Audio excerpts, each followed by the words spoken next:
Рахмат. Суроо берүүчүнүн сөз Мадумаров Адахан Кисанбаевичке берилет. Бүтүн Кыргызстан Мадумаров.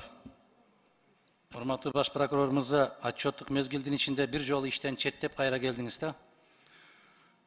Саламаттык сактоо министрине кылмыш ишин козгой коем деп, аны кармайм деп. Ошону мыйзамдуу болгон деп эсептейсизби? Кызматтан четтеп кайра келгеним жок. Кызматтык милдетимди убактылуу токтоттум. Бул өлкө башчы президентибиздин буйругу. Ошонун негизинде мен ошол убактагы министр кандайдыр пикир келишиктер бар, ошондуктан мага атайлап иш козгоду деп билдирүү таратпадыбы. Ошончо адилет болсун деп четтетти. 10 күндө мен милдетимди аткарганым жок. 10 күндөн кийин кайра улантып иштеп атам. Ошол мыйзамдуу болдубу? Эми мамлекеттин кепилдиги президент кабыл алган кандай чечим болсун, биз аткарууга милдеттибиз да. Мыйзамда ошондой көрсөтүлгөнбү? Мыйзамдагы нормалар менен президент бардыгына жоопкерчиликти деп атпайбы? Жок, андай эмес. Кожоюн өзү билет дедиңиз да, макул, түшүндүм. Жок, мен дегеним жок. Мен сизге так маалыматты айтып атам. Биз 1,5 миң гектар жерди кайтардык деп атасыз. Ошол жерлердин кожоюндары ким экен? Экөөнү атап коюңузчу. Жерлердин кожоюндары фамилиясын берип коелачы. Сокулуу район тургундары ошол убакта ал жерлерде жанагы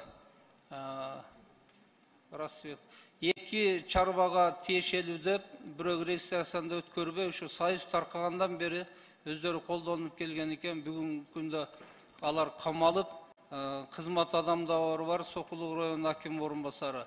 Ошол жер боюнча жана чыгымдардын баарын төлөп мамлекетке. Бүгүн ал жерлерди толук мамлекетке өткөрүп бердик. Өтө алгылыктуу иштерди көп жасадык дейсиз. Эл аралык рейтинг боюнча Кыргызстан коррупция боюнча 144-орунда турат экен. Ага кандай комментарий бересиз?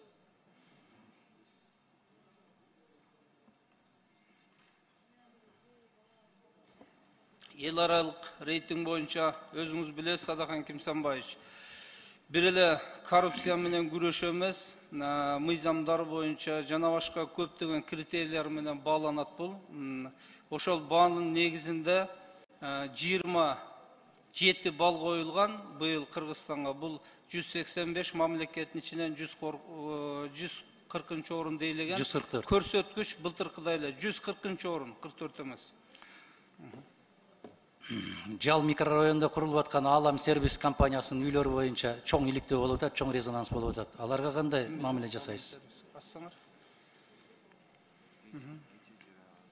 Бул комплекстүү каралышы керек. Экология маселеси ошондой, коопсуздук маселеси ошондой. Кудай сактасын, жер титресе эмне болот? Мына Бишкекти карасаңыз, жанакы чыйырчыктардын уясындай эле болуп кетип баратат. Адахан Кимсанбаевич, мына Жал кичи районундагы Тыналиева көчөсүндөгү көп кабаттуу бул Аламстрой боюнча айтып атасыз да? Ооба. Аламстрой 30 дана батирдин курулушу боюнча бул 22-жылы кылмыш иш козгоодон баш тартуу чечими каралган экен. Бул боюнча доо арыз берилип сотко. Бүгүнкү күндө сот тарабынан 300 станцияда тең каралып, чечимдер чыкты бул боюнча. Бюджетти толтурууга чоң салым кошуп атабыз дедиңиз. Бюджетти толтуруу прокуратуранын милдети эмес да? Бюджетти толтурууга салым кошуп атабыз деп мен докладымда бир да жер айтканым жок. Коррупция менен күрөшүп, аныкталган мыйзам бузуучулуктарды, ушерптерди өндүрүп атабыз дедим. Өндүрүү биздин милдет. Эгер кылмыш боюнча аныктап алсак, туура айтасыз, биз бюджетти толтуруучу орган эмеспиз. Анан мына тергөө иштерин карап көрсөңүз, жалпы тергөө иштеринде 108 миң кылмыш иши ачылып, ошонун 34 миңи тергөөсү аяктаптыр. Бул 30 гана пайызын түзөткөн.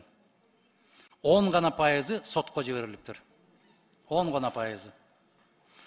24.515 өндүрүштөн кыскартылыптыр. Дээрлик 50.880 кылмыш иши өндүрүштөн убактылуу токтотулуптур. Убактылуу токтотту деген сөздү аябай мода кылып алдыңар да булар. Илип коесуңар дагы, отур дейсиңер. Адахан Кимсанбаевич, сиз статистиканы туура айттыңыз. Бул мен 108.103 кылмышты öndürüşündөгүн айттым. Бул иштин арасында 10 жылдык кылмыш иштер да бар. Өзүңүз билесиз, мурунку кодекс боюнча кылмышпы, билдирүүбү катталды болду, анын мөөнөтү жок болчу. Миңдеген иштер жаткан. Былтыр биз мөөнөт кирип, кылмыш менен укук бузууларды бөлгөндөн кийин ошондон калган иштер. Албетте ар кандай жагдайлар бар экен, чындыгында тергөөсү бүтпөй атат, айрыкча Ички иштер министрлигинде, себеби ал жерде кылмыштын категориясы аябай көп, бул иштер бүтпөй атат. Ал эми сиз айткандай, эгер укук органынын кызыкчылыгы болсо, 1 иш 5 ишке мүмкүн.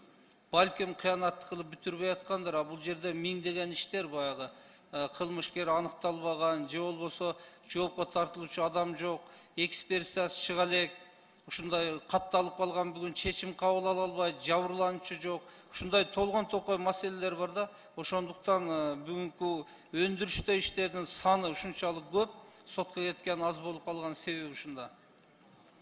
Менимчеси башкада. Мына УКМКнын өндүрүшүндө жалпысынан 5540 иш болсо, ошонун 559 гана сотко жиберилген. Бул деген 10% деген сөз. 90% өндүрүштөн кыскартылып, 3217-си өндүрүштөн убактылуу токтотуп гана койгон. Айтып атпаймынбы, силер ушул байлап, тушап койгонду мода кылып алдыңар да азыр. Иш козгоонун кажети жок, бирок козгоп туруп тушап, кыймылдабай отур деген эрежеге өтүп алдыңар да.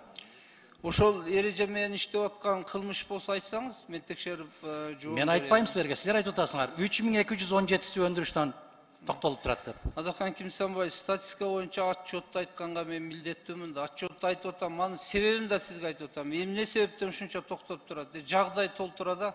Азыр улуттук коопсуздук кызматы менен Ички иштер министрлигинин тиешелүү кызматкерлер турат, түшүндүрмө берип койсоңор. Алардын түшүндүрмөсүнүн кереги жок. Алардын түшүндүрмөсү бирөө гана, профилактика, элди коркутмай, үркүтмөй. Жооп бербей ууп койбойсуз. Жообу белгилүү. Андан кийин мен кошумчалайын. Жообу белгилүү кереги жок. Аларга сый урмат да жок, аларга мына караңызчы, 1014 киши иштейт экен прокуратурада. Анын 331-ине өзүңүз жаза колдонупсуз. Демек, ар бир 3-чү прокуроруңуз мыйзамды билбейт деген сөз да, туурабы? Ар бир 3-чү прокурор мыйзамды билбейт эмес, ар бир 3-чү прокурор өз милдетин так аткарбай койгон. Ал кандай? Мына өзүңүздөр билесиздер, жакында эле Сузак, Кочкор сыяктуу иштер белгилүү болуп кайра басылды. Ар бир кылмышты окуганда убагында көзөмөл жүргүзбөй коюп, ошонун последствиясы жабырлануучуга же соттолуучуга укугун бузабы, биз ага тартиптүү жаза текшерип, тартиптүү жаза чектеп, жанагындай жоопкерчиликке тартабыз. Бул кийин мындай кемчилдик кетирбе деген сөз да. Ошондуктан мен статистика боюнча баарын ачык айтып атабыз. Ички тазалануу. Биринчи надзорный орган өзү таза болуш керек. Биз кесипте кызматкерлерди кесипкөй кылып тарбиялашыбыз керек. Жанагындай реформалардын айынан, тергөөнү убагында көзөмөлдөй албагандын айынан мындай кемчиликтер болуп атат. Бул боюнча иштеп атабыз, аракеттенип атабыз. Идеалдуу иштеш үчүн реформанын мөөнөттөрү керек экен да. Анан биздин кесиптештерге Кемпирабад боюнча айттыңыз, Кемпирабад боюнча кармалып отургандардын баары мыйзамсыз, убактысы келет, чыгат. Бүтүндөй бүт баары мыйзамсыз, кыянаттык менен кармап отурасыңар. Мына Кемпирабад деп атабагыла деп атасыз. Сиздин биринчи орун басарыңыз бар экен, Султанов деген мырза. В отношении членов комитета по защите Кемпирабада деп өзү жазып атат. Мына могу жерде турат. А депутаттарды айтып атасыз кайра-кайра Кемпирабадты эске салбагыла деп. Кемпирабадка тиешелүү кишилерди кармагансыңар. Мирзиёев келип кеткенче бекитип туралы деп. Мунун тагдыры, мунун келечеги чыгат. Акыр аягында бүт баары чыгат. Ошол элимди, жеримди, суумду коргойм деген азаматтар мыйзамсыз. Адахан Кимсанбай, сиз жанагы окуганды аягына чейин окусаңыз болмокта. Кемпирабадды коргоо комитети деп жанагы отурган уюмду жазып атат. Ал иш боюнча жазган жок, мен орун басарым. Ошону аягына чейин окуп койсоңуз турат. Ал ошол комитет түзгөн комитетиңиздердин атын жазып атат.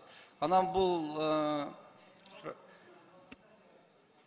камалган адамдардын бардыгы жазган арызы боюнча мыйзам текшерип бааны берип атабыз, беребиз. Эч ким ичине кысым, басым жок. Мына бүгүн да соттон Башкоргоч Аразды үй камагына чыгып атат. Кимдир бирөө кордо укугун коргосо, бизге кайрылса кайрадан карап беребиз биз аны.